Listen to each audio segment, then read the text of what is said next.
You're listening to the Nature's Image Farm podcast. I'm your host, Greg Burns, and we're talking bees, homesteading, and the old-time ways. This episode is brought to you by EnduraHive wax-dipped equipment. No paint, no rot, no hassle. EnduraHive. Built to endure. Now, on to the show.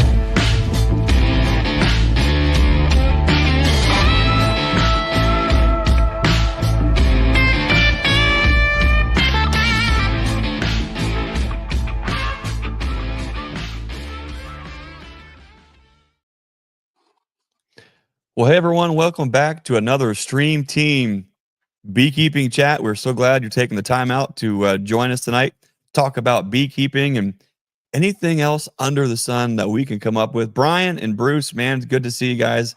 I know it's been a little while. How you guys doing? Doing good. How about you, Greg? Doing pretty good. I think I'm suffering from the same thing that most folks are this time of year. If you're a homesteader, if you're a farmer, a beekeeper, your days are literally guided by the sun. And I'm looking out here in the shop, and I can see the American flag through the window, and it's just still and it's calm, and all the colors, the sun is going down, but it's still light out.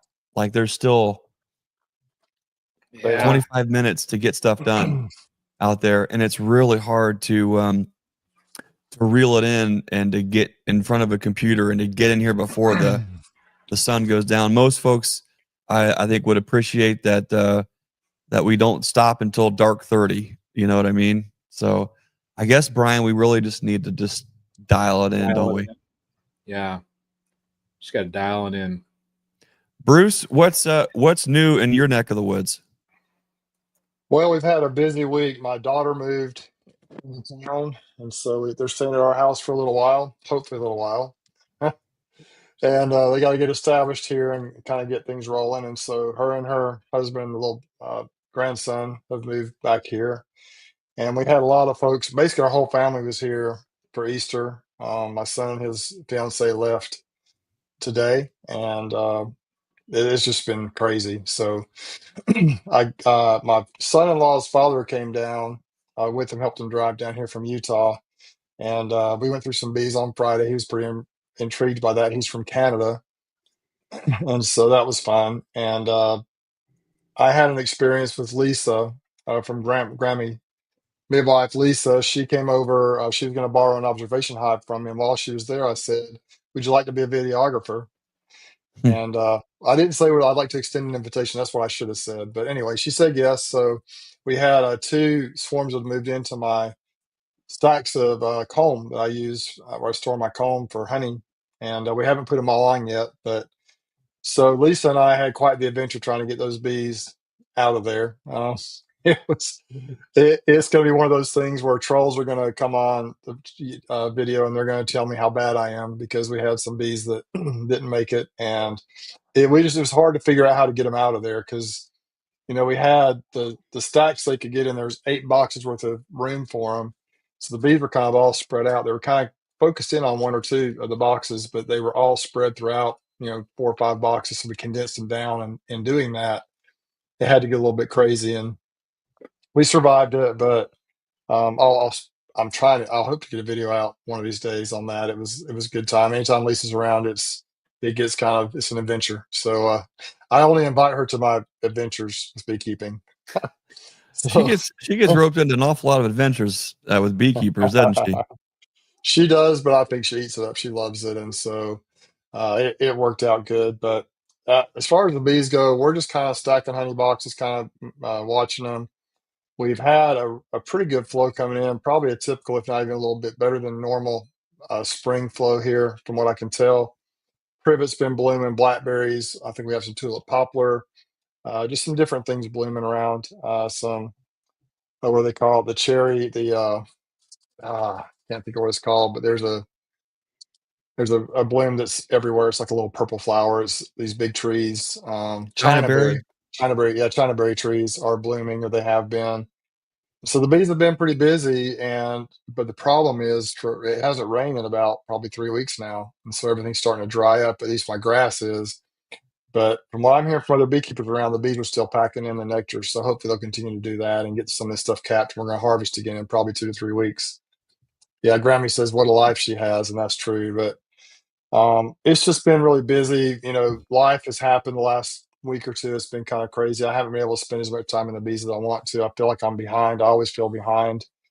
But every time I go check on them, there's still a few bees flying in and out, and they seem to be busy. So they seem to get along just fine without me interrupting them all the time. So as far as like, I have had a few I think that have swarmed, a few that were strong that look weak, and population down. I'm pretty sure they probably swarmed, and so I just can't help it. I can't stay ahead of the swarming like I need to. But on a positive note, when that happens, typically you end up with a nice brand new queen that's young, and lots of times she'll take over and do a good job. And I think I've had a lot of that happen over the years, and somehow I still have a few beehives that are full of bees. And so far I think it's going pretty well. We'll just see how it goes in the future.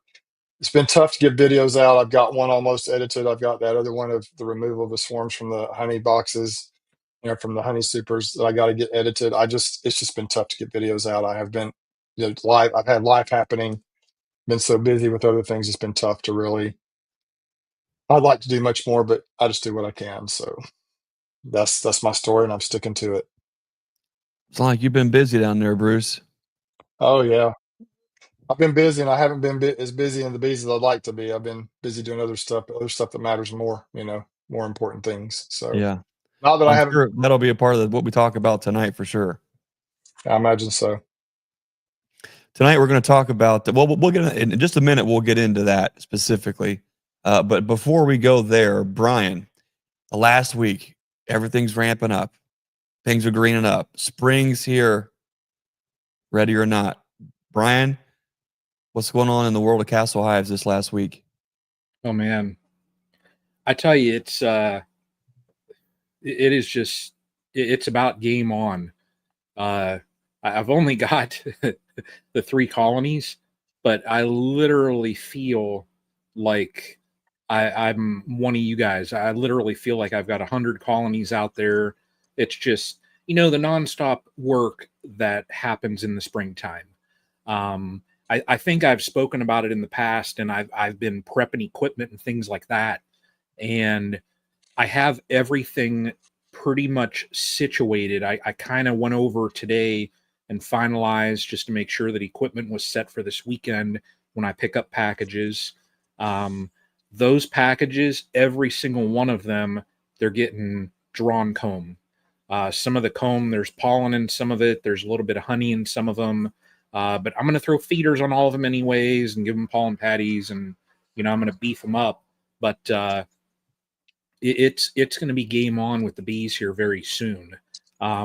The colonies that I have, I filmed a video, let me see, last Friday. It was Good Friday, and they look fantastic. Literally, they look fantastic. They're doing really well. I cannot complain about where they're at. I was able to, because I had them in the story and a half. So 2 of the 3, my computer's telling me to restart, and that is not going to happen. Try tonight. No. No, you don't want to do that. But I was able to locate the queens. I got the queens down in the deeps. 2 of the 3 were already down there laying up, so I only had to really move 1. I did find 1 that did not have a mark on her, so I got her mark from last year, whether they, cleaned her off, whatever. But things are good. I got my queens down. I got excluders on, so I'm pretty much situated right now with the single brood like I like. I did not find, and I'm curious to hear what you've seen when you've gone through your colonies, but I have seen tons of drones. Literally, there's tons of drones. So from like a month ago when I checked and I didn't see any, now they're all over the place. Each colony, they had them walking around. I didn't grab one and squeeze it just to check the age because I'm not as skilled. I don't know as far as like what to look at there. You'll have to show me sometime, like when they're mature. There were drones all over the place. The queens were brooding up nice. And as far as any cells or cups, I only saw throughout the 3 colonies 4 cups. So it's still early. Like, I think as far as splits and things like that, I think really those colonies are probably 2 or 3 weeks out just from the signs that I saw. So it's going to get real. I mean, I'm going to get the packages here soon.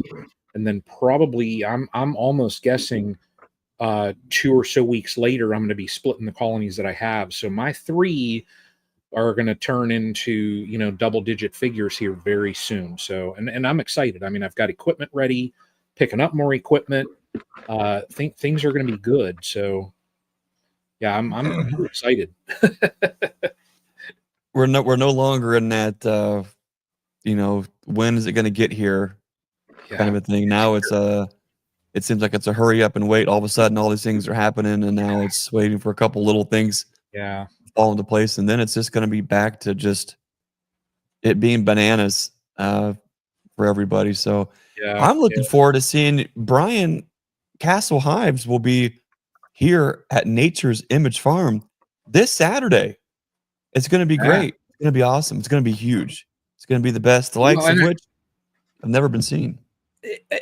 I'm actually excited because it's like I'm gonna walk in the doors, and it's gonna be like I'm just gonna say, "Okay, boss, where do I need to go and what work needs done?" That's gonna be it. If I need to move boxes, let me move boxes, but just give me a donut. I just want a donut.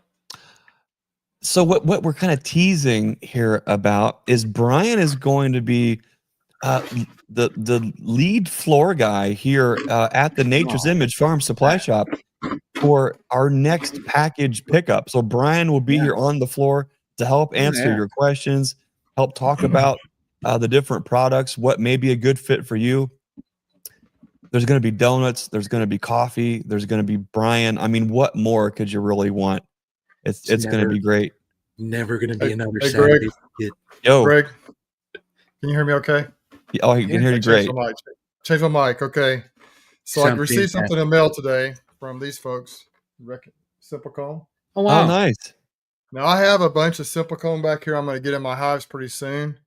But they sent me a kind of a new product they have. So I thought I'd just share it with you just to try out. So it's a box. It looks like this right here.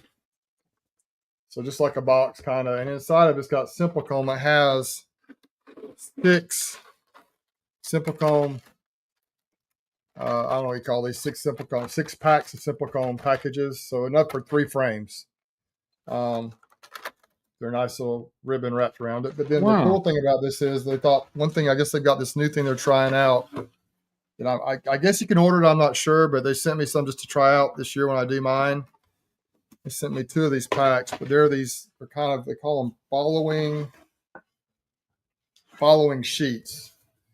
It's like a plastic material. I just barely opened them up right as we were coming on tonight, so I haven't even looked in here really. But it's a sheet you put. The problem is with the bees, if you don't have the Simple Comb packed real close together, if there's too much bee space, they'll draw them out too thick. And so the idea behind doing it this way is you can put 3 frames kind of in the middle of a honey super, not all the way out to the edge. And that because the bees tend to draw out the middle first, right? So you put the 3 frames of the Simple Comb in the middle. Then on either side of that, you'll butt this up against it. One of these sheets on each side. This is in theory, that's how it's supposed to work. And that makes sure the bee space is right. And then I guess you push the rest of your honey supers over against it. So the idea is what I'm going to try this year is you can do 2 or 3, however many you want to do in the middle. I think I'm going to do 2 on some, maybe 3 or 4 on others and see what happens. I only have enough of this to do in a couple of honey. I've only got 4 of these little following sheets. And so the rest of the ones I do won't have the following sheets in them. I might make something of myself, but I thought that was interesting for those who are not familiar with Simple Comb, or if you have tried it and maybe not had as good a success as you would like. They've made a lot of changes to the product. They retooled everything, and they got some things fixed on it where it'll fit in any kind of frame now, and it'll do better. And I think these following sheets, I was thinking about just cutting some little like what is it, 1/8 inch or just tiny little pieces of wood to build a summer type thing, a fowling board in there to make sure the bee space was correct. And so this is a product, they kind of beat me to it. I hope the plastic little sheets work. We'll see. But that should be coming soon in a video. I haven't got the simple comb on my hives yet. My colonies, I've been kind of careful to, it's hard, the timing of it. You have to make sure you get it on a hive that's really busting up through a queen excluder and really working hard. I've got some doing that now, but our big tallow flow is still a couple, 2 or 3 weeks away. And so I plan on kind of putting this in, trying to capture that big tallow flow right when it starts. We'll probably be pulling some honey here in the next probably couple of weeks, maybe 3 weeks. And I may just kind of put it in as part of that process. I'm not sure how I'm going to do it yet. I have enough for I've got 20 frames worth, plus now it looks like I've got 6 more frames worth. So that's a lot of cartridges or packages of simple comb if they turn out okay. And I think last year I've got some here from last year. It looks kind of bad because I smashed it a little bit, but these were some that turned out pretty nice. And I've just been giving it away this year. I've only got like 5 left. I didn't sell any last year, but this year I plan on having it, maybe using it to sell.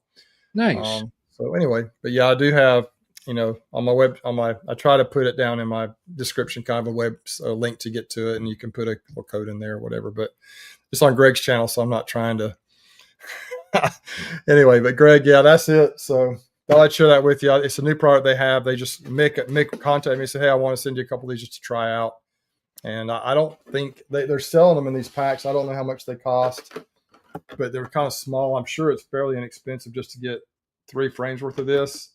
And then with the bowling boards, you can try it out a little bit without having to order a whole bunch.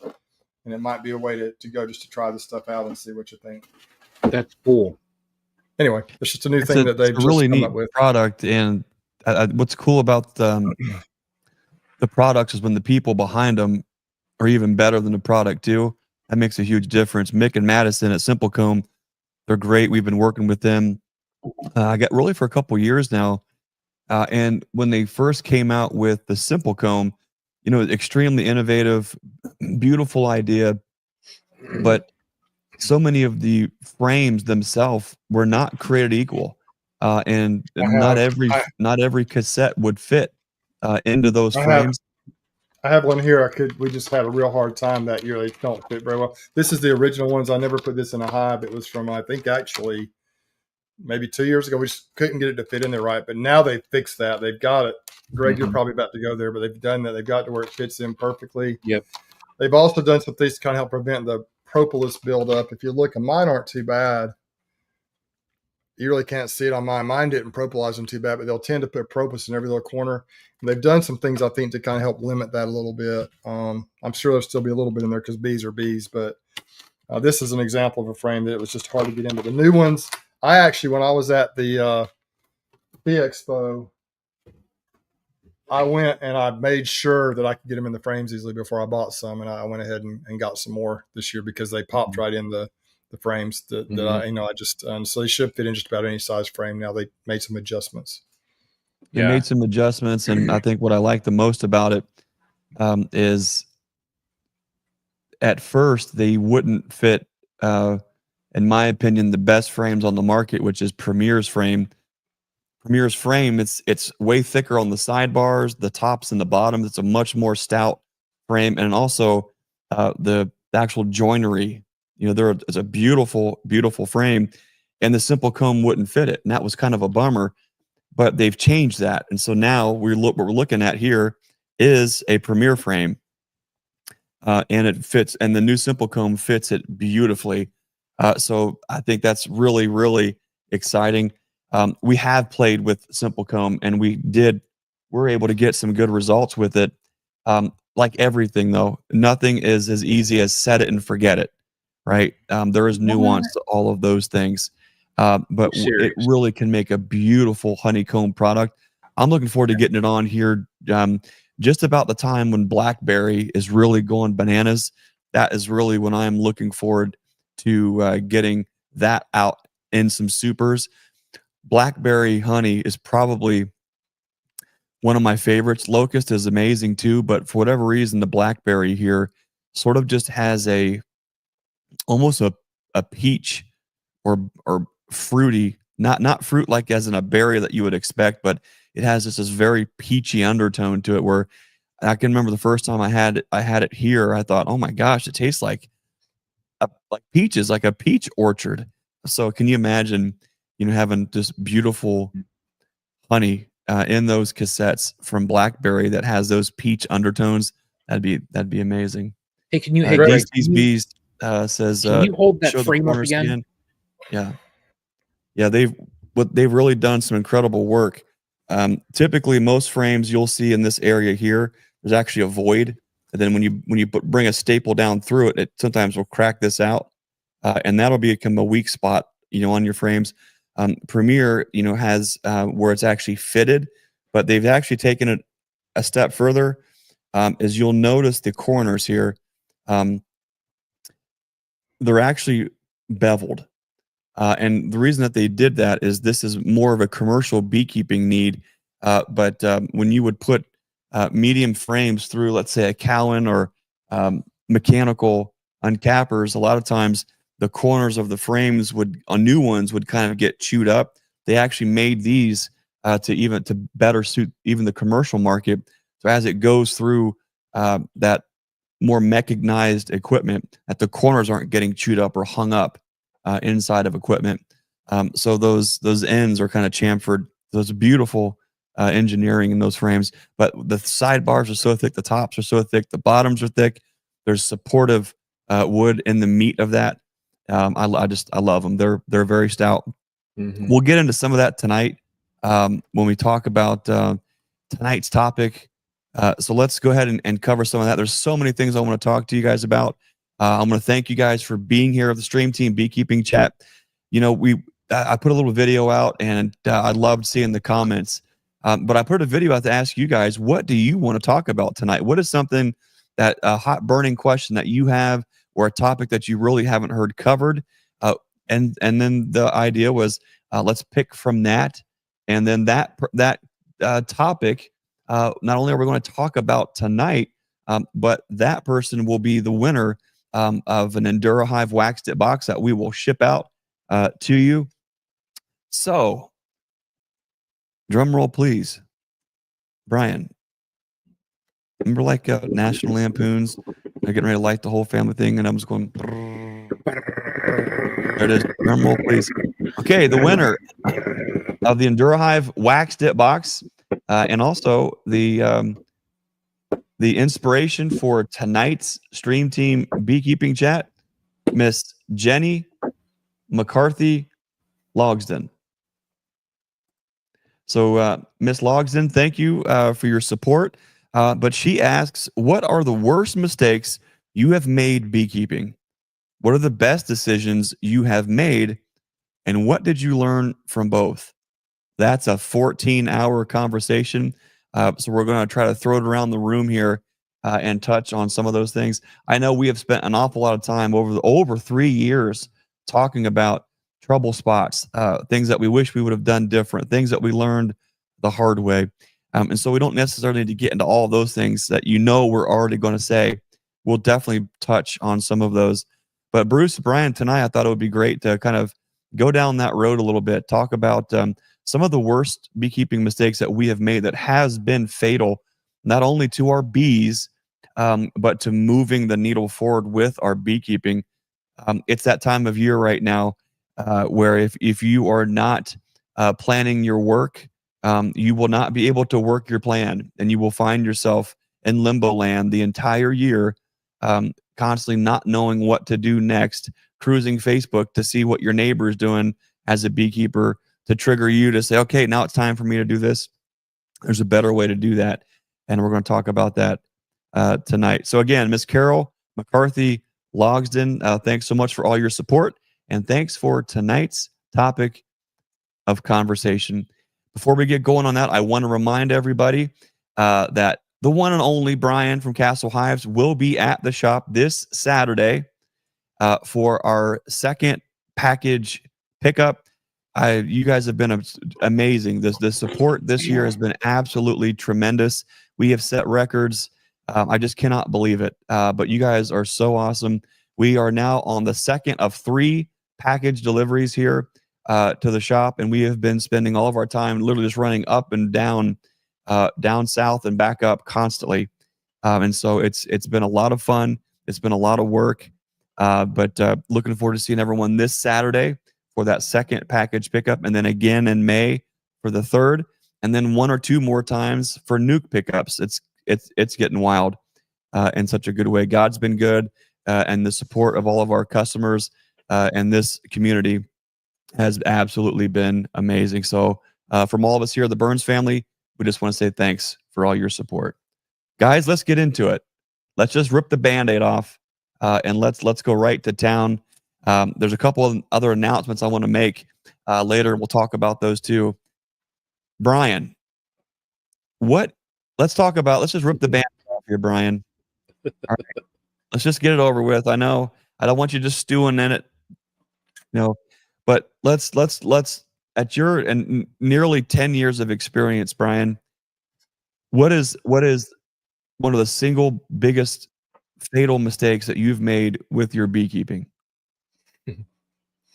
Oh man, I've annihilated queens in fantastic colonies.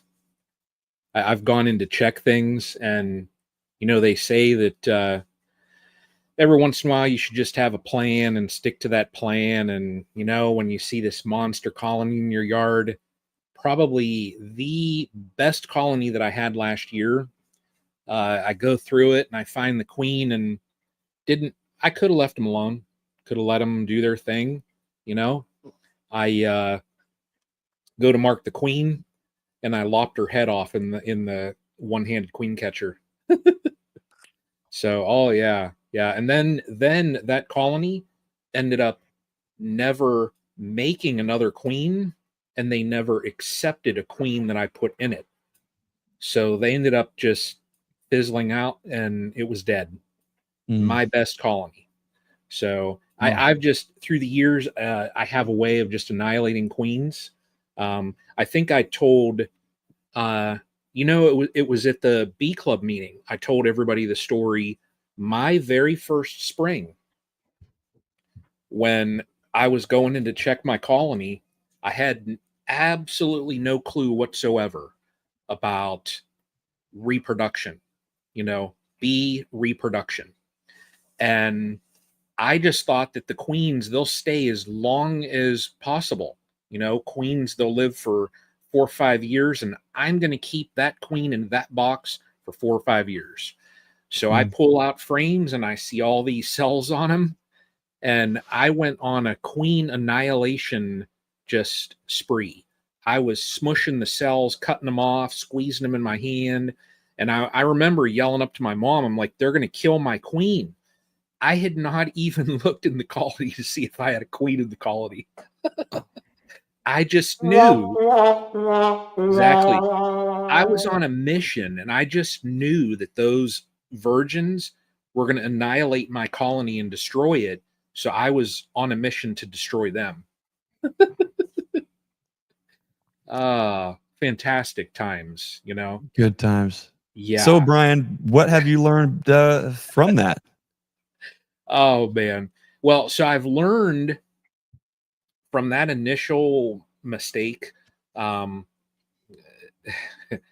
learned honeybee biology.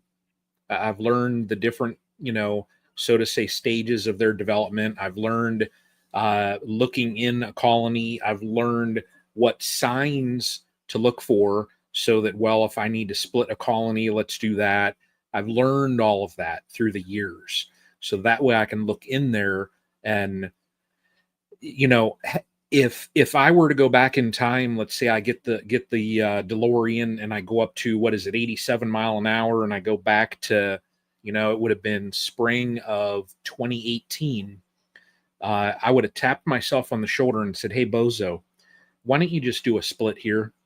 How many colonies do you want? You say you only want 2, but here in the future, you're going to want more than that. So let's just do some splits. I'll talk you through it, and let's build up your apiary a little bit. Instead of going on this annihilation mode, I could have I could have just annihilated that colony. I could have destroyed all of their future, and that queen could have already swarmed. She could have already been gone. So, I very easily, I had one colony then, I could have annihilated that colony. So, and then I wouldn't have had any idea where I was at that point in my beekeeping. I would have basically assumed that the queen was still in there because I killed all the virgins. And I basically, that colony probably would have gone to a laying worker, and, it just would have progressed along, and then it would have just failed. But yeah, if I had to do it over, I mean, man, seeing what was in there, I would have gone through that thing. If I found the queen, she would have gotten moved, and I would have done some other splits. But man, how you live and learn, you look back on things like that and you're just like, wow, how did I make it through those years just making the number of mistakes that I did? It just amazes me. You don't know what you don't know until you know you don't know it, I guess. Yeah. Yeah. But now, I tell people, and like I tell people when I go out to clubs and I speak, one of the things that I do is I share everything that I do so that we learn, and from those failures, I've taken a step back and looked, and I'm like, okay, Brian, where did you screw up? And okay, what can we do better? And what can we learn out of all of this to be a better beekeeper? So that's typically how I look at when I do make those mistakes now. Like last year when I lopped the queen's head off, I thought, oh man, and my error there, I've had that one-handed queen catcher literally since 2017. I bought it the very first year. The only issue with it is after year of using it, it will pick up wax and stuff. So it gums up, and it doesn't have that real nice smooth slide. So I've taken the thing apart 2 or 3 times throughout the years, wash everything off, clean all the wax, and it slides very easily. I did not clean it. So you had to put a little bit more force on it, and it goes boom. And then my queen is doing the old shake, shiver, and roll. So it was fantastic. Yeah, it was fantastic. Maybe we should get you down here for like a queen care and marking one-on-one day. Actually what I did when I was in the colonies, not this last time because I wanted to rip apart the brood boxes, so I threw gloves on. I threw the nitro gloves on. I thought, well, I'm going to tear open brood box, the deep. So let me throw on those gloves at least, because I didn't know how temperament-wise they would be. And I ended up taking no stings. But the time before that, when I did see the first couple drones, I was grabbing those buggers. I mean, like nothing. I can do it. It's this you have right to here. You have to trust yourself, because you think that you're going to go in there and that you're going to just smush her to pieces, or she's going to be, you're somehow going to hurt her or affect her. And I'm sure you can, but it's more of a, I mean, guys, 100% look at these things. If these big fat things can just launch onto a frame and that quickly grab her, mark her, and put her back. If I can do it with these things, you can too. I tell you what I'm going to do. When I come down on Saturday, I am going to bring my queen catcher, and we can have like a ceremonial destroying of my queen catcher. And that way, from this point on, and everybody that's in here, you all hear it.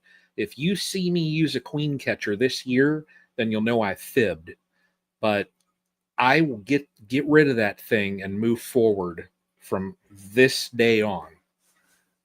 Well, we could put it up here on the wall of fame, and then everyone that comes visits, they'll know that was Brian's guillotine, Yes. Or we could have a trap shoot, as our buddy Chris Morrow says. I could do and that. by the way, Brian, that was great seeing you at the Fairfield County Beekeepers Association meeting. What was that, last week? Week before? it's on my it's on my calendar. Let me see. When was that? It's probably pretty been recent. 8 days ago. Yeah, 8 days ago. Yeah, last 8? week, Tuesday. I can't even begin to explain the last 8 days, but I can tell you that it does not feel like it's only been 8 days. But anyways, Yeah. thanks again, everyone, joining us tonight. So many great folks in here. I got to give a special shout out to Mr. Brian Zavada is on here, and Flower Street Farm Bees. Man, Jan and Brian, you guys are awesome. Thank you for your orders and your support. Every time an order comes in, Susie says, "Oh, Brian Zavada's he's ordering more wax tipped equipment." So, Brian, we really appreciate you. It does not go unnoticed.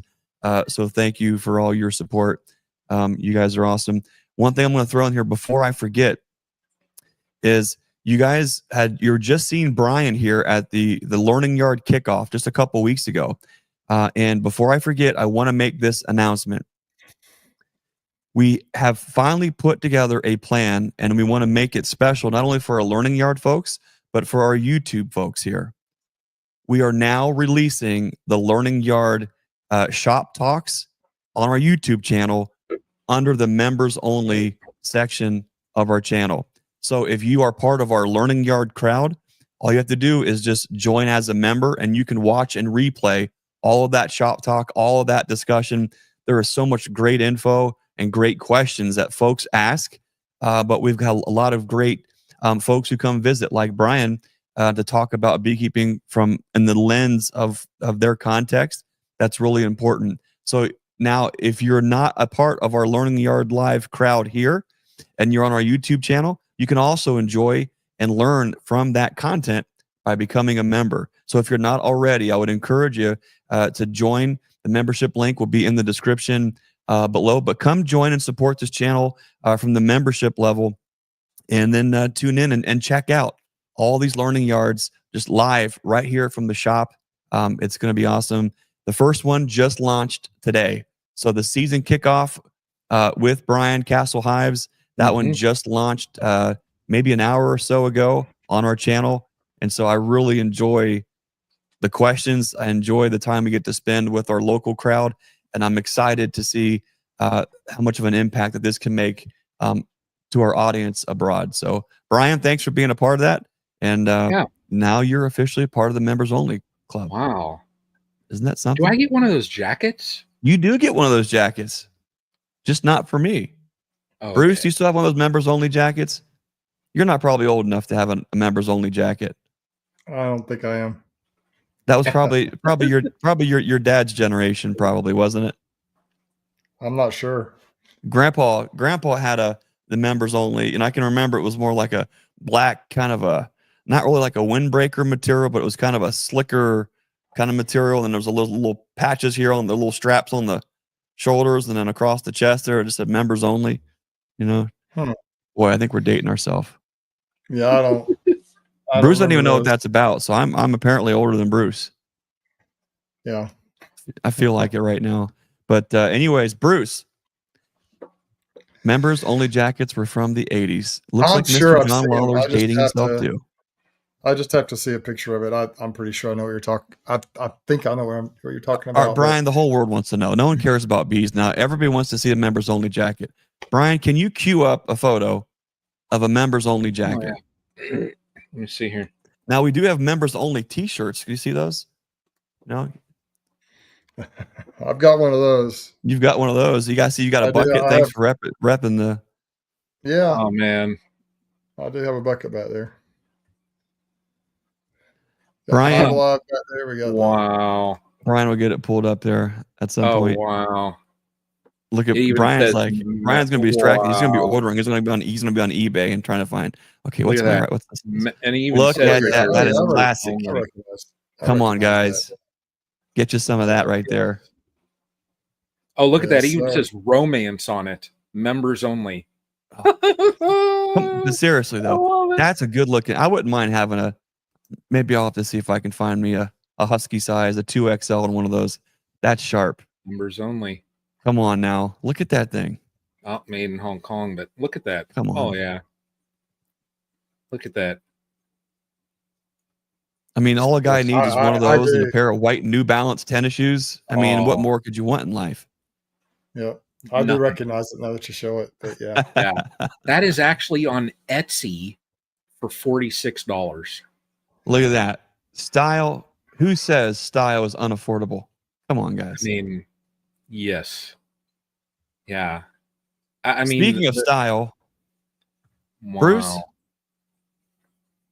you know, a lot of folks, I think they enjoy checking out the stream team because they get to see and hear different perspectives when it comes to beekeeping.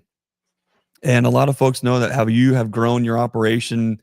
You make a lot of honey, and there's no way that one thing I say a lot and the talks is that there are no shortcuts to being successful.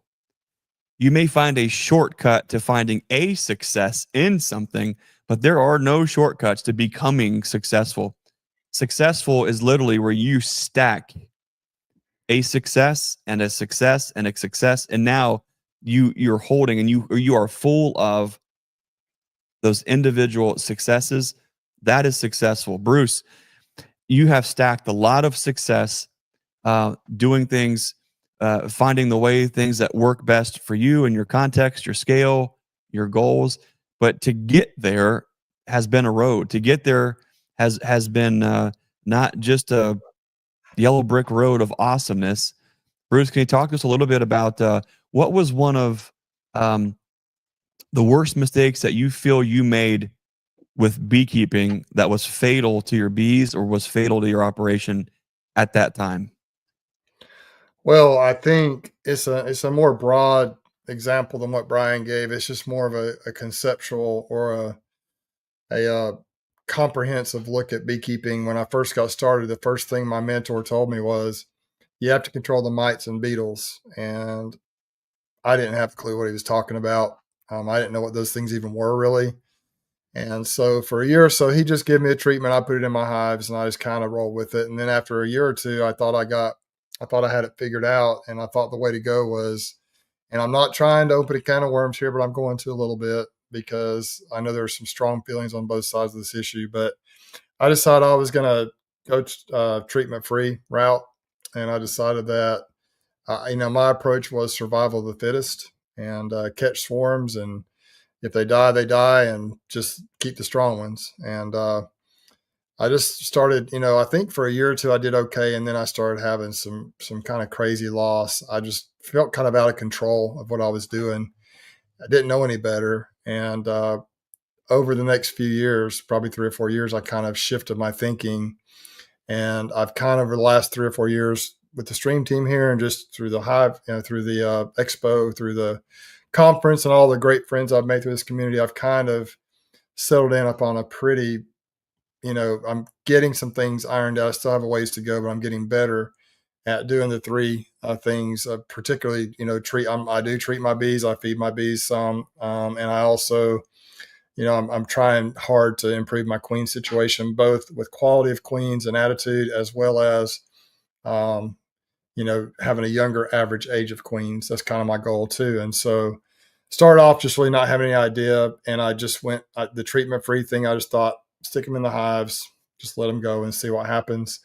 And it didn't work well for me. I know there are people that are treatment free out there. They're willing to tolerate certain things. And they do have good, strong bees, but it's a process to get there. You can't just stick them in a box and get angry when they die. You have to develop and genetic lines and work towards that in your own operation and to achieve the goals that you want to have. And I'm learning more about that. And that is the biggest thing I think I just thought. Another thing that kind of a fatal mistake I made, although it took a while to come to a head, was I just jumped into beekeeping without really any knowledge at all. I found out, I decided I wanted bees. I got some equipment, got some bees, and then I had bees, and I didn't really know much about them. And I think it's a good idea to make sure fortunately, I had a really good mentor who was patient with me and worked with me. And that was before I even knew anything about YouTube really, or had watched much YouTube. I just kind of jumped head first in. A lot of people do it that way. And I enjoyed it and loved it so much. I wasn't willing to quit when I had some adversity. Some people just do that, and then when it doesn't work out for them, they just give up, and it's maybe not for them. But Those are, I think, the biggest fatal mistake I made initially was just not really being intentional. There's that word again. With how I was working with my bees, I was kind of all over the place.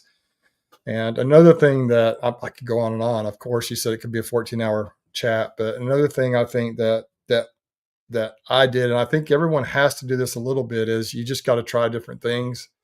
And I kind of tried everything, all the different types of bees, all the different ways of keeping them, all the different strategies. And it's really critical, especially if you try to grow into a bigger operation, to develop a system that works where you can be more efficient. And that's still what I'm working on, but I'm getting a little bit better at that as well. I just don't have a choice with the number of colonies I have. If I don't get efficient, I'm going to lose a bunch of them, a bunch more than I already lose. And so those are a couple things that I would say, a couple things that did probably cause some bee death, but I did learn through it. And I don't know if that's answered the question really, but I think What did you learn from that, Bruce? I think initially, I think it's a good idea initially as a new beekeeper to go ahead and do the things that the pros do to keep your bees alive, to treat and feed, and just kind of really manage your bees that way. And I think over time, if you want to move into different areas and try to develop a genetic line or work with someone who can help teach you how to do the other aspect of it, I think that's perfectly fine to work towards that. That's your goal. But I think it's important at first just to do the things that keep your bees alive, and then you can develop and move into your own methods of beekeeping over time. That's kind of what I learned from it. Just take care of your bees and treat them as, Greg, what's the term you use? Treat them as a unit, as livestock.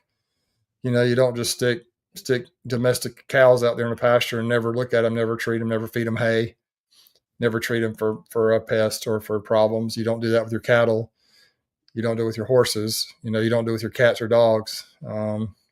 Although there are wild horses and there are buffalo and there are wild, type cattle type animals out there that survive in the wild, but you don't bring them into a domesticated situation and just treat them as if they're, just a wild animal, even though bees kind of are. But it's just,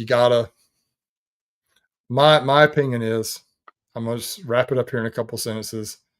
When you get started, do the things that it takes to keep your bees alive, and then just kind of move into your own as you learn more about the bees, and you can do your own thing. But another thing I would like to ask people to do is not to be so critical of those who do it a different way. We get people that get really opinionated, and I think that's just part of the beekeeping way. But just be patient and respect other people from what they do. I think it's a wise thing to do. Yeah, well said, Bruce. There's a lot of to say there's differing opinions on all of this is definitely an understatement. But I do feel like, for me, and I think for a lot of us, if we're honest with ourselves, when it comes to our beekeeping, is we don't draw a line in the sand on being that good shepherd when it comes to bees. If we have any livestock, any animals, you name it, that we're bringing under our care, we're now the shepherd of that flock, whatever that it is. And a lot of us, understand and feel that it's our responsibility to see to making sure that those, whatever we're bringing under our care, are living their best life. Everything has a purpose. Everything has a season, right? I think we understand that. But with bees, in my opinion, are no different than the sheep, no different than the chickens, no different than the cows. If we're talking about managing wild bees, that's an oxymoron. If we want to just let bees be on their own and swarm and do their thing, that's totally cool. But if we're bringing them under our care, if these are now units and they are assets and we are producing a yield off of them, then these things change and these things look different.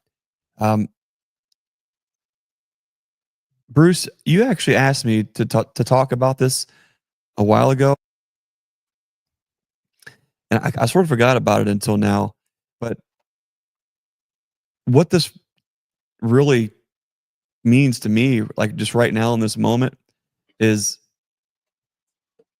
the parable of the talents, right? If we are given this opportunity and we do have these bees here, you know, bees are such an incredible asset and a resource. They're beautiful for so many reasons. But if we have the ability to move them forward, to give them better care, to actually see them grow, it's not necessarily that we're just exploiting the honeybee, although arguably that's what we're doing with any livestock, cow-calf operation, turning over the ground and planting a crop. We're exploiting whatever that scenario, whatever that context does best. What do bees do best? They store honey and they multiply. You know, what do cows do best? They graze, they calve, they turn 1 into 2 into 3 into 5. So to not take the best care that we can of our bees is between us and our maker. And if somebody does it differently, who am I to say? But what you said there really, it's got the noggin jogging up here, and that's going to be a conversation for a different day. But it's amazing what happens when you refocus your goals and you refocus the purpose and that relationship with the bees on what they actually can do and what that relationship actually looks like. And I'll have a little bit different of a lens, Bruce, I think, than what you outlined, and that's what makes, I think, these chats great. Is we can have a little bit different of opinion. We can have a wildly different opinion, and I can still love you like a brother, and we can still be friends. But I think a lot of beekeepers, they don't know where they're going. They don't even know where they are in their journey. And that's challenging and it's frustrating, and for a lot can be a little scary. And so you're seeking out any and all info, and you aren't able at that point to discern, is that wisdom? Is that opinion? One thing that I have learned, and that has really helped me move forward with our beekeeping, is before tonight's chat, I was talking with Jake, and I said, Jake, you know, what is some of the things that we did as beekeepers here that really hurt the bees and hurt the operation that we learned from?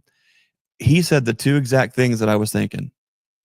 And he said, number one, going down the treatment-free road like we did was a nightmare. We thought it sounded good. We wanted it to work. We still want that to work. There's not a commercial beekeeper on planet Earth that prefers to spend time or effort or energy treating bees. But the way that we went about that, I would not recommend to anybody, because all that did is it painted an unrealistic expectation of what the bees can actually do in the window of time that we're on Earth working with these bees. It was never going to pan out. And as soon as we put a different plan together and moved forward, everything changed. The really big thing, which kind of ties all this together, is it really wasn't until you've heard the expression, don't accept the opinion of one who you would not accept guidance. There's a lot of opinions out there, and that's okay, right? But if you wouldn't accept guidance from a person, then don't accept their opinion. And what do I mean by that is we can all learn from each other, 100% hands down. And you don't have to be a commercial beekeeper. You don't have to even be a good beekeeper. We can all learn from each other. But what I had found is it wasn't until we actually got serious about our beekeeping and beekeeping as a business before it actually started to move forward. When we actually sought out those who are making a living beekeeping and operating at scale, those are the fundamentals that don't lie. Those are the fundamentals that are true. Those are the fundamentals that are built on the backs of hard lessons learned that we can't even begin to understand. And once we started putting those things in practice, our beekeeping scale quickly started to change. Our productivity started to change. The quality of our bees and the products created started to change. and the business started to grow. That's really, really important. In a time and a day and age when everybody is a mouthpiece and everybody has an opinion, and when everyone is hungry for knowledge and hungry for wisdom, it is easy to absorb and take in everything without even knowing what is wise, what is opinion, what is even the correct context for me. You don't even know that. But what I would encourage you is, if you are literally trying to do the best you can for your bees, find somebody in your area who is doing it successfully. If you want to raise bees as a living, as a business, then you have got to find somebody who is actually raising bees at scale and for a living. And if you do that, you will shortcut so many of the hard lessons learned. This is one of those ask me how I know type of a things. I don't want to take up the entire night talking all about that. But find somebody who knows what they're doing, carry their tools, do whatever you can to learn from them. I have learned so much. God has been so good and has put so many great people in our life, and it has made such an incredible difference in our business and also our beekeeping. That's all I'm going to say about that for now, because I'm going to get fired up. I'm going to get on the pulpit. It's going to get wild. We need to get Tom in here. That way this chat can literally go about 14 hours. Speaking of Tom, hey, let's everybody give Tom a round of applause. Come on, Tom Sosman via Honeybees. Look at that. See, Bruce? We're not that old, but we're old enough to round of applause. Tom, you did a great job filling in. I really appreciate that. Filling in's like a bad way of saying it. He's great. It's I'm glad somebody else could be on here going on just and letting her rip with short stories long. Tom's a great guy.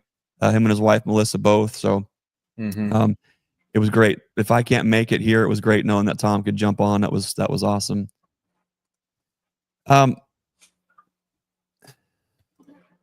You ever say something? Craig took Tom. Hey Tom, thanks for letting me try to fill your shoes tonight. I don't those size 18.5 triple wides, I don't think I'm going to do a good job. But I can tell you one thing is I'll do the job that I can do, and I'll do it the best I can. I've opened up a can of worms here on the inside, guys, that I'm trying to like slowly just put them back in, trying to dial this thing back in. Because I would hold up my other one, but somebody has it. I just had that thing, Brian. Mine got misplaced somewhere. I have no idea where mine is. I need to find it. I have I a don't way know of if more. I don't know if the grandkids took it or what happened, but I can't find that thing anywhere. That's awesome. So basically what you just said, Bruce, is that the Queen Right dial has dialed in your grandkids. No. They could dial them in. Oh boy. Dialing them in that's not part of the equation. They're not dialable, I don't think, but they're a lot of fun. Oh, that's great. I'm not sure. I lost it. I misplaced it somehow, probably 3 or 4 weeks ago or longer. I just don't know where it is. It's got to be around here somewhere. But Greg, could we? Are you telling me you lost your limited edition? I can't Be find the it, Lighthouse. Yes, I Queen know. mating dial. I'm very upset about it. I have to send you another one, Bruce. Unbelievable. I can't. Throw it in the mail. Just make another trip down here and bring me another one. We might just do that. Hey, can I follow up a little bit on the parable analogy of the talents? Absolutely. For those who may not have heard, back when we did that, when we talked about that originally, I can't remember if we did it on here, if we talked about it personally one time. I just don't remember, Greg. But we had an old timer. Actually, he was the inventor of the beetle blaster, Cutts beetle blaster. Old Mr. Cutts came before he passed away to a bee club meeting, probably 8 or 9 years ago here locally. And he was given kind of tips and tricks, just old timers ways of doing things. It was pretty cool. He actually had a computer, a laptop, and had it up on the screen. But during that talk, his name is Lawrence Cutts. And I remember he said, He said beehives are like the parable of the talents. He said you have the one talent hive, the 2 talent hive, and the 5 talent hive. So the 5 talent hive, and I mean, I've seen this in my bees. Sometimes you have a hive that no matter what you do, that colony you can't hold them back. You can pull splits, you can break them down, you can just pull honey, you just can continue to weaken them and try to you just take all kinds of resources from them, and they remain that 5 talent hive. They continue to grow and make honey, and it's just the perfect hive of bees, colony of bees. They really do multiply their efforts, and they are just a 5 talent hive. The 2 talent hive is the one that's a good, strong colony, kind of the type of colony you'd expect to have. Not super special, but they do utilize their talents, so to speak. They utilize their genetics, and they are good producers. They're just a really good colony of bees, and they do multiply, and they do what they're supposed to do. And so you can be satisfied with them and happy with them and well pleased with them. As we know, the Lord, with the 2 guys that doubled their talents, whatever their talent, whatever their abilities were, they both doubled the talents, which was a form of money back then. They went out and invested in it and improved. Then there was the guy that had the 1 talent. Remember, he just went, and what did he do? He went and hid his, and he hid his. He didn't utilize it. He didn't grow it. He didn't do anything with it. He just kind of buried it, hid it in the sand, so to speak. He held on to it, but he didn't do anything to improve it. And we've all had those type of colonies that might never get out of a nuke box or a single deep. They survive, they just hang out, and they continue to live, but they just never produce anything. They're just really not a very good colony. No matter if you it seems like you put a new queen in there, you can do anything to them, and they just never seem to really improve. And that's kind of the 1 talent colony is how he described it. So I thought that was a really good analogy, because I've seen the exact same thing. I have kind of a standard of colonies that I want to see.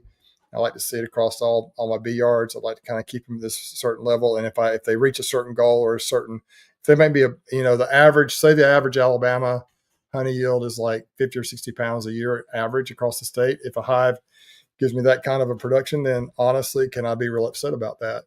And then you have the ones that produce 200 pounds, 150 pounds, or even 100 pounds. And those would be the 5 talent colonies. And then you have those that never produce any honey at all, but they survive. And I thought that was pretty cool analogy, and I've seen it. And those are kind of the 3 categories of colonies that you have. Of course, you do have the ones that just die out.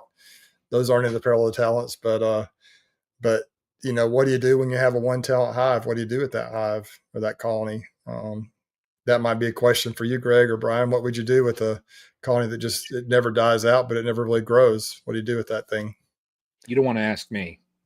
Do you put the queen in a little marking thing and decapitate her? No. That's what you do to your 5 talent colonies. Oh, burnt. Exactly. Come on. The Just best kidding, Brian. I'm colonies sorry. I lop their heads off. So I want to test them. I up to about a year or so ago, I would always try and keep queens as long as what I could. I would have colonies that would try and supersede them. They'd start cells, and I'm like, nope, not going to do it. I like her. And now it's just like, when you look in there and you see those signs and the colonies are just not building up, it's like, sorry, you got to go, Yeah. So what do you do? Do you just stack it? Do you just multiply, just spread the resources around, or do you stack them on another colony, or what do you do with them?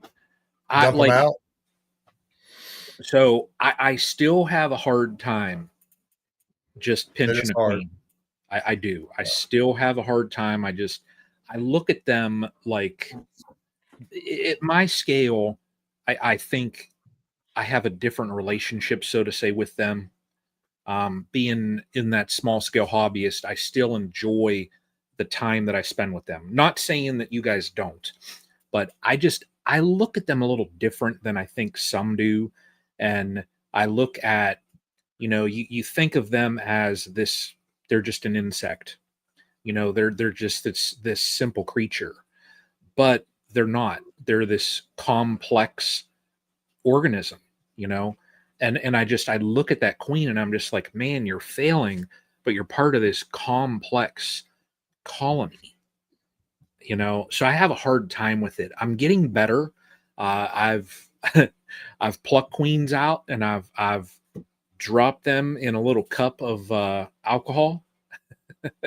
First one that I ever did, I was standing there and I'm just like holding her and I'm just like, I'm really sorry, you know, but it's just sometimes you have to do what you have to do. You know, if the colony is not moving forward, I've looked at it now in that if that colony could communicate with you and you could ask them and say, hey, you know, right now where I see, you know, your future is, I don't see that you do have a future.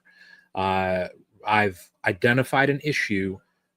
If I can make this sacrifice, if I can pull that out, or if you would sacrifice that queen and I give you the ability to become this thriving colony, would you do it? And guaranteed they would. You know, bees, they work for the colony. You know, they're not working to, you know, have fancy cars and all that stuff, whatever. They're working as a colony as a whole because they want to survive. From the start of the spring until when it gets into the winter time, they are working together as a unit so that they can build up and gather enough resources throughout the year so that they can survive for the next season and reproduce. So if I can give them an opportunity, why not? Yeah. Greg, You know? what do you do? Do you just kind of just move on, replace the queen, stack them on another colony? How do you deal with those? I tell you what, Anyone's? you know, as we're talking about all this, you know, my brain is just constantly. I think I'm sort of developing. I can as I get older, I think I see a lot of my grandpa, and when everything around you is a sermon, everything around you there's an opportunity to go deep, and to shine some light on just some of the normal, ordinary things that you see in front of you. You realize they're not just a normal, ordinary thing. Everything, absolutely everything. When you can see that God's in everything, it's a beautiful thing. And as you guys are talking, what I'm feeling and what's going on in my mind is that there might be a 1 and 2 and a 5 talent colony, but there are also 1, 2, and 5 talent beekeepers. And I have seen 5 talent beekeepers take a no talent colony and actually turn it into something. Mm-hmm. And I have seen a 0 talent beekeeper squander and waste a 5 talent hive. A friend of mine, I think, said it best, and I really never put it into. I never thought of it this way. But when I've spending time with him and visiting him and his family and his bee yards, he's just the shepherd. And all of these colonies and all these yards, these are his flock. And I never thought of it necessarily in that way, but he's tending to the flock, each bee, each hive, each yard. He's moving these around onto a flow. He's making sure that they got everything that they need to fulfill their greatest purpose in life, their intended, created purpose in life, to grow, to multiply, to store. And he's just the shepherd, tending to that flock, moving them to those greener pastures, caring for the needs, the lost ones, making those tough calls, moving things forward. That is such a beautiful way to look at it, because you can have a colony that maybe it is a 0 talent colony as compared to the 5 talent colony. Just like you may have a prized breeder bull or cow or a buck or a doe or sheep. Not every single thing has to be the 5 talent thing, but if you are always in the 5 talent mindset as the beekeeper, you can see the beauty and the good and the positive and the asset in all of those things. Mm-hmm. You take a 0 talent colony that she's not laying, they're seemingly going downhill in population. Maybe that wasn't the intended purpose for that colony. But now all of a sudden you have 5 or 10 or 20 drawn combs with resources that you can move on to move that 5 talent colony forward. You just slammed a 10 frame box with drawn comb that's got pollen and nectar and maybe some cat brood on top of another colony who knows what to do with that resource. That is something beautiful. So not everything can be a 5 talent colony, but I think we can all learn to be a 5 talent beekeeper and learn to better assess and move all those assets forward and be that good shepherd. Here's another, maybe even a little bit deeper. Think of the 5 talent beekeeper, for moving it to beekeepers. Think about the 5 talent worker or the 5 talent person in the parable of the talents. Do you think he never made a mistake or never failed as he grew those talents? I imagine he probably did, but he learned from those and he grew, and we can do the same thing. And all of us have done that. There's not a beekeeper out there who hasn't lost a colony if you've been doing it for any amount of time, or has kept everything alive 100% forever. And there's not, most beekeepers would admit still that they're learning. And so I think that's part of being the more talented or the better beekeepers, being open and willing to learn and to grow. As soon as you decide I know it all, or I've got everything figured out, that's when you stop growing. That's when you do not allow your mind or your mind to be open, your spirit to be open. How can you grow?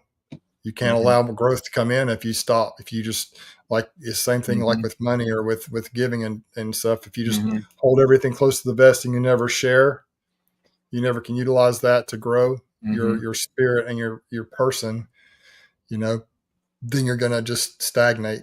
And the same thing can happen with your beekeeping operation or anything else in life. In order to become a 5 talent person, you have to be willing to make mistakes and to learn and to grow. That's really what this life's all about. And so this got really deep and philosophical, but I thought it's just such a good comparison. I meant to just kind of start with the beet, but really it applies to pretty much everything in life. And so didn't mean to hijack the stream tonight. Well, that's Greg, that's Bruce. That's beautiful because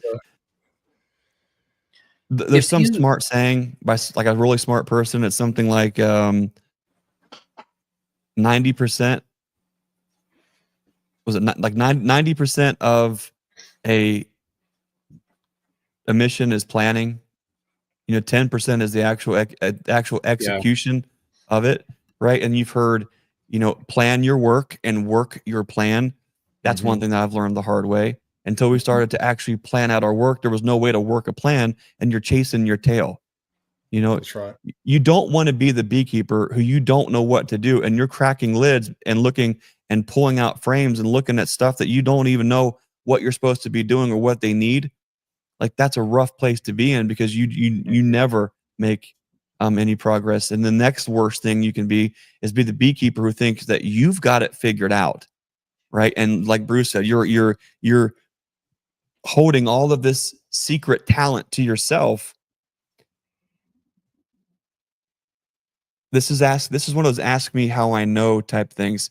That is when some of the greatest humblings that you will ever experience will happen, because you realize that you don't know, and you actually start to realize that you don't ever truly know all of those things about beekeeping anyways. But once you start to put that plan together, then you can start to absorb information and be open-minded to learn those things from those who are doing it at a successful scale. And then you can actually start to apply it to yourself. Bruce, everything we're saying tonight is 100% a sermon. Like, I could think of sermons on every single thing that we just talked about. But imagine being that person where things aren't going right, and you're stubborn and you're saying, well, it's that person, or it's that thing, or it's that circumstance, and it's not me, and it's not this, and it's not that, and right.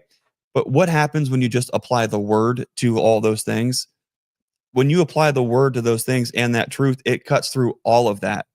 The same thing happens as beekeepers too. When you get rid of yourself and you apply the truth, or you humble yourself in that situation, you can now start to put those steps forward, moving forward, and get to that place where you need to be in that moment. It's a beautiful thing. Yeah. Paul Hale has a great comment here. And by the way, Paul, we've got to get connected. Paul had won, you got Paul, you got to get a hold of me, and we got to get refreshed on all this. Paul had won a hive kit, and then we had brought it to the Bee Expo, and he went gung ho and didn't have enough room to get it back. And then that particular, I can't even remember what happened to the one that we had for him. It might have got donated, it might have got given away, but it didn't go home with us. So we were going to make him another one. Paul, let's connect so we can make sure we get you a hive kit. Anyways, that's a side thought. But Paul, what a great, and maybe we'll close with this.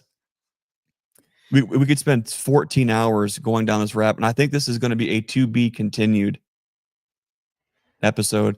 But Paul at Hail Hives is sometimes the apiary is more the parable of the sower. Some burn out, some grow quick, then die out. Some get choked, swarm, and then sometimes one will root well and grow.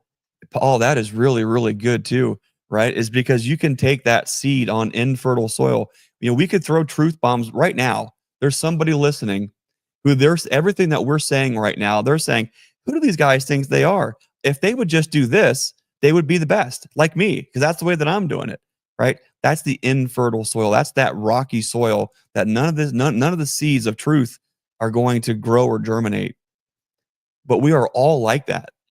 If we are in a place where our being, we're fertile, we're in a place where that seed of truth or knowledge can grow. As a beekeeper, what a beautiful thing.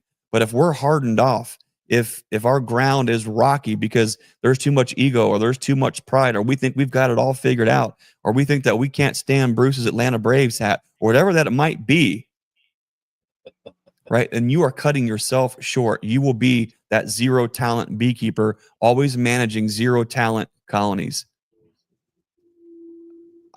I love that, Paul, about the parable of the sower, because that seed planted in fertile soil, tended to, nurtured, grows.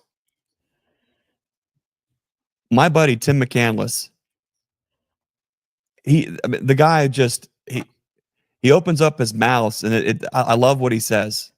But he said, did you know that you can count the seeds in an apple, but you can't count the apples in a seed? Now think about that when it comes to the parable of the sower and fertile ground and rocky soil. Think about that. If one seed is planted in fertile ground, think of the apples that can grow. That's something to think about. So Paul, thanks for that comment. Thanks everyone for joining us tonight. Stream Team Beekeeping Chat is going to be a wild year. We're going to get into a whole lot more of that as this season goes. We've got some plans here at the farm that we're excited about, and there's so many things right now. My heart's exploding, and I don't think I've got it in me to get back into those things. Freedom Apiaries, Pat, hey, I want to thank you so much for that $20 super chat. Brian, thank you for your super chat. Bruce, thank you for your super chat. And also, we need to can everybody, Garrison Apiaries comments here. It says, my happy place is in the apiary. We found out this last week that my 26-year-old daughter has stage 3 ductal carcinoma in the lymph nodes. Please keep us in your prayers. If there is something that we can all do together, as we can be praying for this family. So folks, if you're listening to this, please keep Garrison Apiaries, keep this girl in your prayers. Pray for peace, understanding, and healing. Let's all work together for that. So Garrison Apiaries, we'll be praying for you, and thank you for sharing that with us tonight. We're in a time, guys, where as beekeepers, if we don't start to put a plan together, if we haven't already put a plan together, and you're jumping into this spring without a plan, you might be setting yourself up for a pretty rough go at a year. Now, if you're saying, well, Greg, I haven't put a plan together, I don't even know what that means, I don't even know what I'm supposed to be doing inside of your colonies, but that's okay. We've all been there. But I would encourage you to reach out to somebody in your area who is successful as a beekeeper and see if they can help guide you along. Right now, here on the farm, it is so beautiful. The autumn olives are just coming in to bloom, meaning flow. It's gorgeous. Right now, the apples are blooming, the red buds are in bloom, and the autumn olive, which means we are entering my most favorite time of the beekeeping season where you can nearly do no wrong in the bee yard. The evenings when you step outside, it is Bruce's weather. It's flip-flops and t-shirts. It is so beautiful in the evening time. 70s going up, even in like today, it had to have been 80. I feel like I got sunburned just being out there just a little bit today. But it's a beautiful time of year. This is when we are grafting, making queens, making splits, growing. The last thing I want to share here, one of the most fatal mistakes that I made as a beekeeper, and this is a big one. And I get it, guys. We are that beekeeper. We are that family. We are frugal, bootstrap, try to rub two pennies together to get a nickel. But I'm going to warn you, when it comes time, when you're in the bee yard, you've got to learn to say no. And I'm still learning that. Saying no, you know what, that's not, we can't do this. That doesn't make sense to keep doing that. But learning to say no and being responsible with our resources, that's how we go from a 0 talent beekeeper to a 5 talent beekeeper. When it's in August and September, we're not breaking down double deeps into 1-frame splits. We're not splitting everything out for the sake of chasing some number in our mind that we think we have to keep up to, that we have to hold ourselves accountable to, or that we're just too dumb to say, hey, maybe it doesn't make sense to take 10 colonies and go to 100 in the same year. Or maybe it's 50 colonies to 5,000. I know that sounds exaggerated, but believe me, if we're honest with ourselves, every single one of us has looked at what we have in front of us and say, what can I do with that? How many more of those can I make? One of the greatest mistakes that we have ever made was taking perfectly good colonies and splitting them to Timbuktu. And you may take 10 colonies and make 100 out of them, but now you have 100 0 talent colonies that are not going to make it into the wintertime. Don't be so quick to chase numbers, to chase growth, that you will sacrifice the asset in front of you to do it. Especially if you don't fully understand the intimacy and the nuance of the season and have a plan in place to buffer when things go wrong. Because just because you can get by turning 1 into 4 doesn't mean that you know what July and August and September is going to hold yet, do you? So be responsible with your asset. Be responsible with your colonies. Be that good shepherd, putting them onto green pastures, tending their health, keeping them out of the briars. Greg, To me, that's something I'm going to start spending a lot more time trying to just beat in this hard head of mine. What you just said there, it's more or less, I need to keep that in the back of my head throughout this entire season. Because if you think of where I'm at and what I want to accomplish this year, I need to do exactly what you just said. You know, I need to, I have a plan. So I have a plan already set. I know what I want this season, but I also need to understand that, well, will it benefit my colonies if I push them as hard as what I possibly could, split the tar out of them and just annihilate them? So I need to look at that. And that's, I know a couple people have said about, you know, am I planning on putting supers on this year and things like that, just because of my growth? You know, what you just said, I'm going to have to keep that in mind. But you know, there's a lot of factors that are going to go into this season, and that go into any beekeeping season. You know, it's the environmental factors out there, but I have such a good feeling about this year. I do. It's almost like the beekeeping seasons are these roller coasters. And last year we were in that valley of despair. I spoke about that. And now it's almost like, we're on that uphill climb, and we're going to have green pastures. I just feel that way. I do. This year I have such a positive feeling.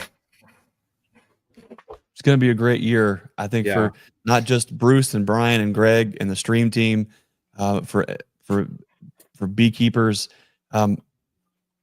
We have all learned an awful lot, and no matter how long we've been beekeeping, but I feel like this past year has been one of those, it felt like it's been 10 years of learning in 1 year, kind of a thing.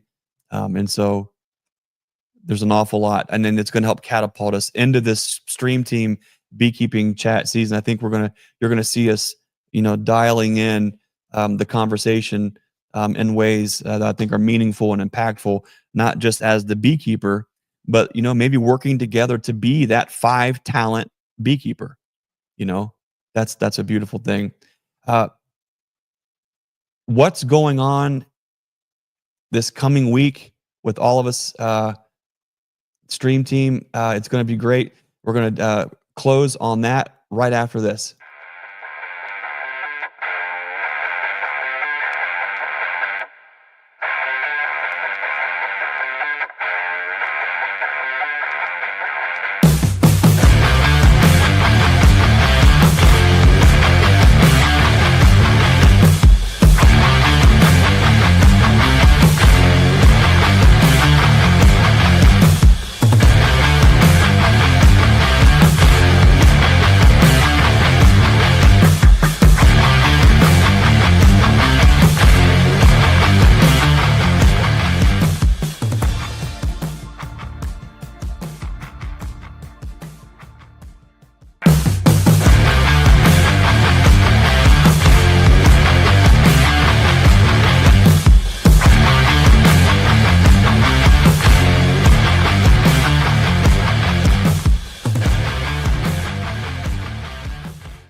Hey, I want to thank everyone for tuning in tonight. The stream team, beekeeping chat, all of the support here at Nature's Image Farm. You guys are amazing.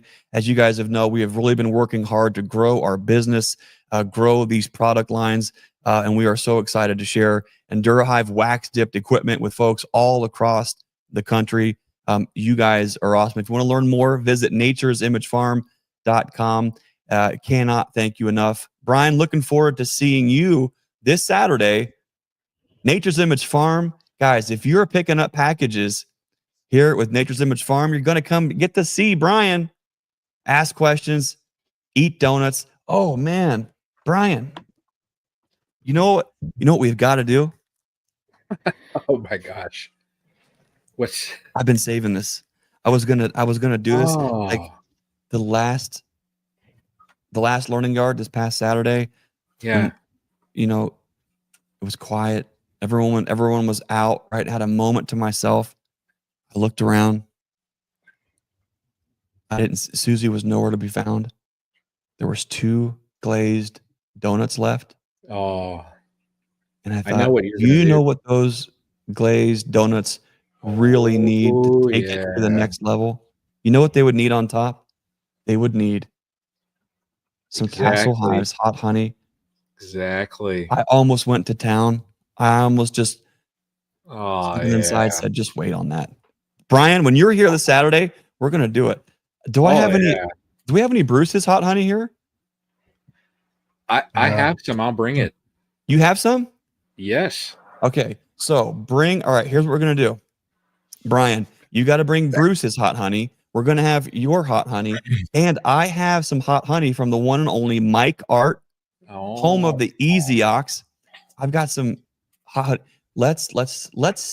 We need to set up like a taste testing. Donuts great again, and let's do a little hot honey on top of glazed donuts thing. Yeah.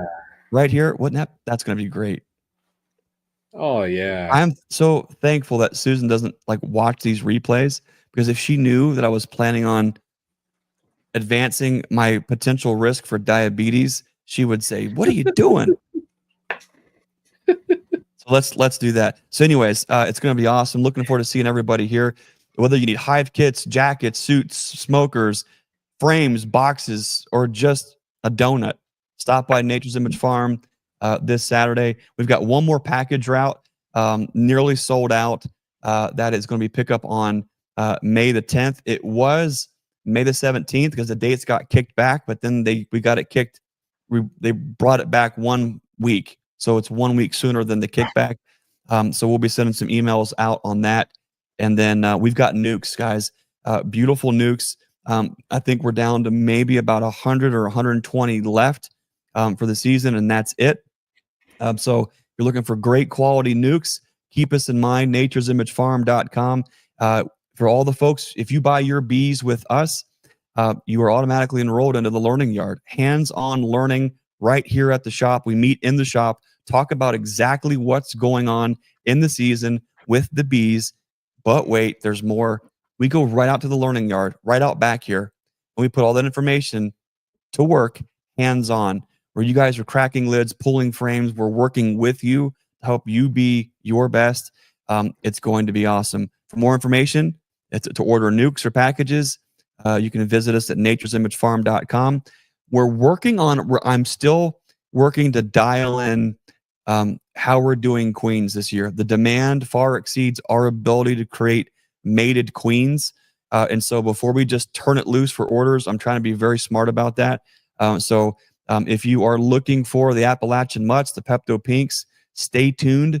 Go to our website, hit the About Us, hit the shoot us a message and say, hey, I want to be on the queen list. You will be first to be notified. So that part's exciting. And as a reminder, for all of our learning yard folks, if you become a member here on the YouTube channel, you'll have access to the raw, uncut, full-length version of the learning yard shop talks, and then also the yard work when we get out to do those too.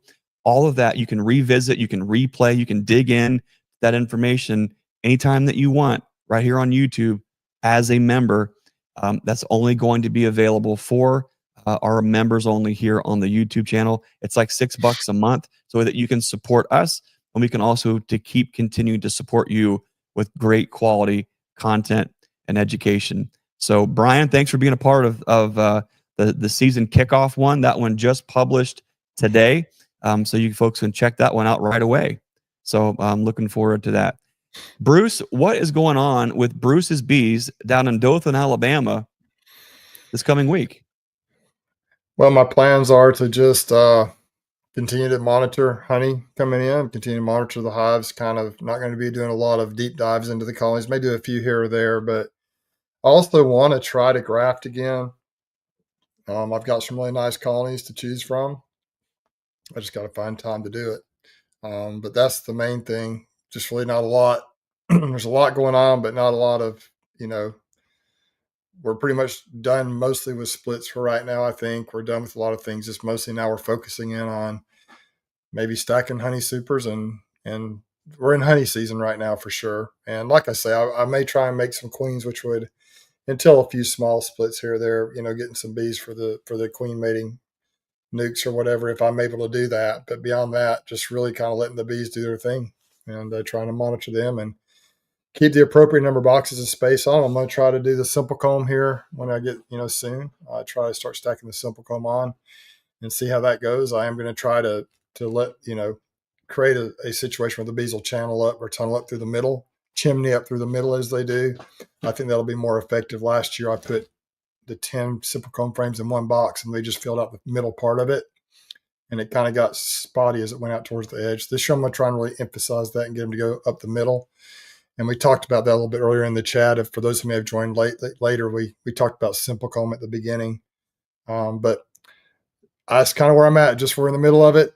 We've done a lot of the fun stuff. You guys are just starting. We've already kind of patched a lot of that stuff. And now we're in the middle of honey season. And there are still a few swarms happening here or there, and I'm sure some of my colonies have swarmed, but but we're really moving into the, now the flows are starting and the bees are starting to really focus on that more. And if I can stay ahead and keep the honey super stacked up, maybe I won't have much more swarming. I know I've had some, but hopefully it won't be much more. We'll see how it goes. Awesome. You're already past all the excitement. You're into the hard work and you're starting to get into the perseverance mode of beekeeping over the next month or two where you're at. I'm right here in my honey room now since I've kind of been running out of my studio. And you see right here, I have. Oh, look at that. Look at that beauty.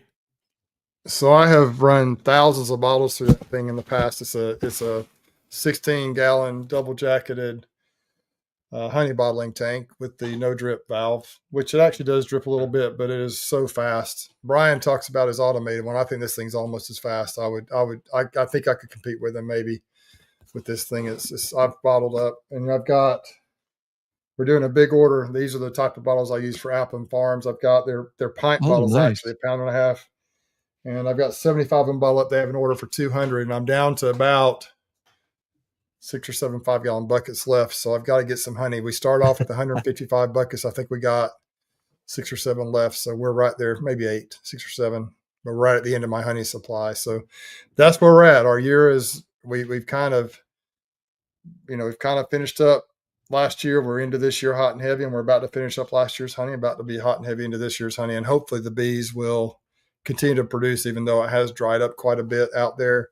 All the people I'm seeing posting locally on Facebook and on social media are saying their hives are still getting packed out with honey, and mine have been bringing a lot of nectar. So maybe they'll be able to plow right through this little dry spell, and we can get some rain and keep them moving right into tallow season. But yeah, we're busy. But the bees are honestly, they're kind of set up. They're kind of set up. I don't have to go in them a lot now. I can just throw some boxes in my truck or on a trailer and just kind of drive around and see which ones need to move the supers around. If a hive has swarmed or is getting weaker for whatever reason, I can just take a super off that one, put it on a stronger one, and just kind of mixing and matching honey supers right now. Not a lot of hive management right now, honestly, unless I do some queen rearing, and then I'll have to pull a few bees out for some mating and stuff like that. But beyond that, just focused on honey right now, and hopefully I can manage these simple comb right and get a few of those nice this year to sell. That's awesome, Bruce. I enjoy seeing that Maxent bottling tank. Those things are built like a tank.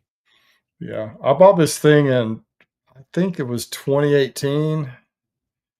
I think is when I got it. I had a big order, and we talked about this, Greg. I think we've talked about it privately, but back then, I don't remember if it was around COVID time or maybe even before COVID. I can't remember when we got it. It may have been right around COVID time, but the lag on the wait time was tremendous. But you said now you've asked them about that, and they can get things turned around in a couple of days now, so it's a lot better. That was really the only drawback I have with Max, and the quality of their products is really good. There's nobody never doubted that, but just the wait time. But if they've got that fixed, then it's definitely a recommended product. Especially in that time frame. What's great about them is they actually take, and it's just us three. We have to talk about this, but hey, what would you guys think? I don't know how we can pull this off. Learning Yard Live from Devens, Massachusetts at the Maxent factory, right? How cool would that be? I got to visit with them. I've got some great videos to put out, but to actually watch a 100% USA 304 stainless steel flat stock get turned into bottling tanks, extractors, uncapping tanks. And yes, the brand new amazing creamer.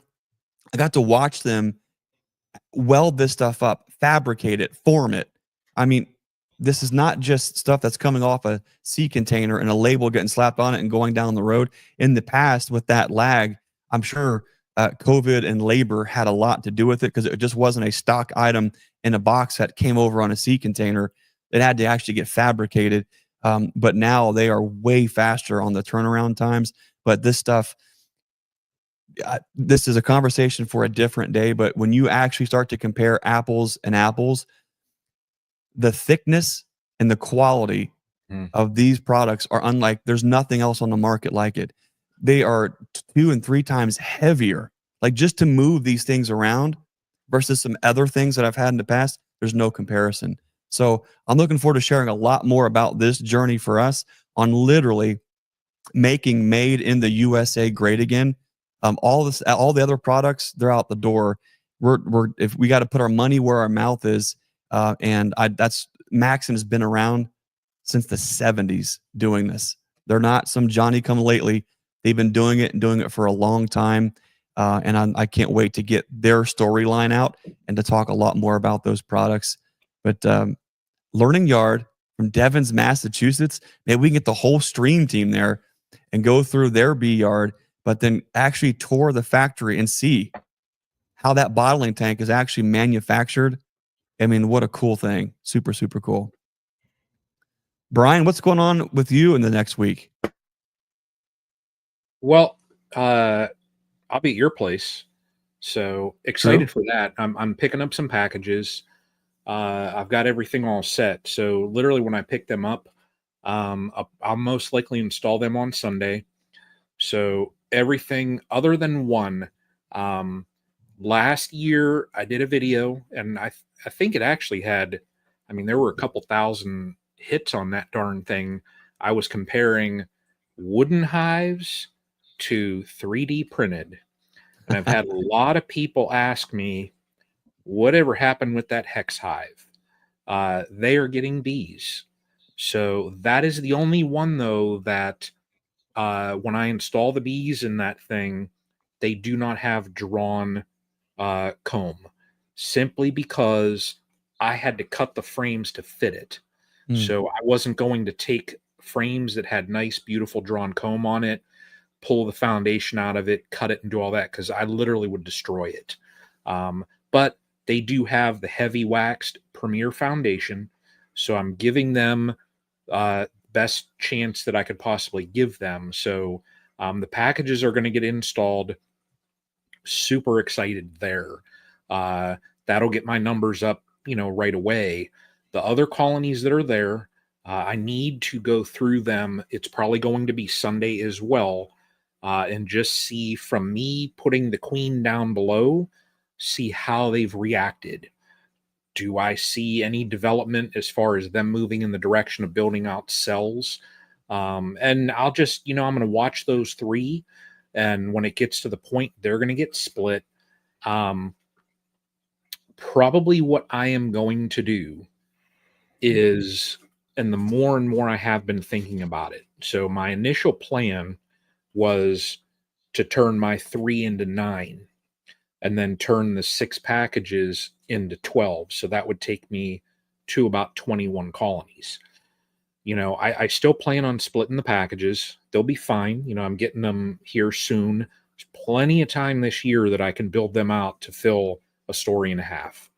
But my colonies that I have, the more and more I think about it, they might just get split into each colony split into 2.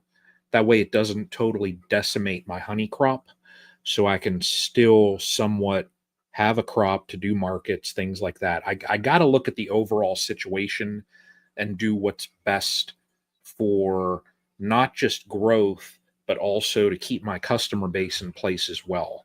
Because the Castle Hives is, it's getting a name down at the market, and I don't want to totally just destroy that for the year.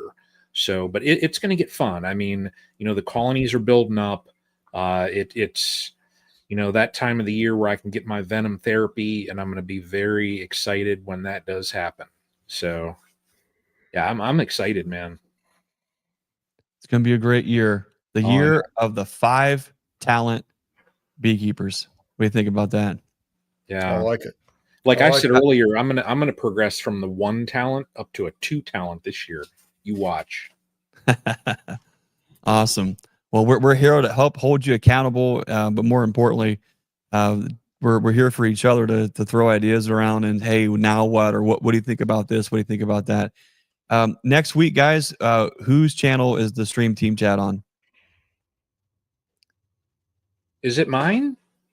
Yeah, Brian let's go back in can. order. Oh my gosh, Brian, We'll you're get going to back be in able. order. Let's get back in order with you next. When was the last one on yours, though? It was 2 weeks ago, but that's okay. Oh, 2 weeks ago? Yeah. Okay. Well, Now let's get back in the normal rotation. Brian's big Not a hot deal. honey donut reveal. we need to do a little clip. A week from today on the Castle Hives Yes. YouTube channel, 8 p.m. Eastern. Be there or be square. Hey, I want to thank everybody for spending time with us tonight. Again, Miss Logsden, shoot us an email from our website that you are the winner, and we will forward you an Endura Hive Waxed It box as a way of saying thank you for inspiring tonight's topic of discussion. There is so much more we can talk about that, but until then, we just want to remind folks to be the lighthouse and be the change you want to see in this world. We'll see you next time. Thanks for watching.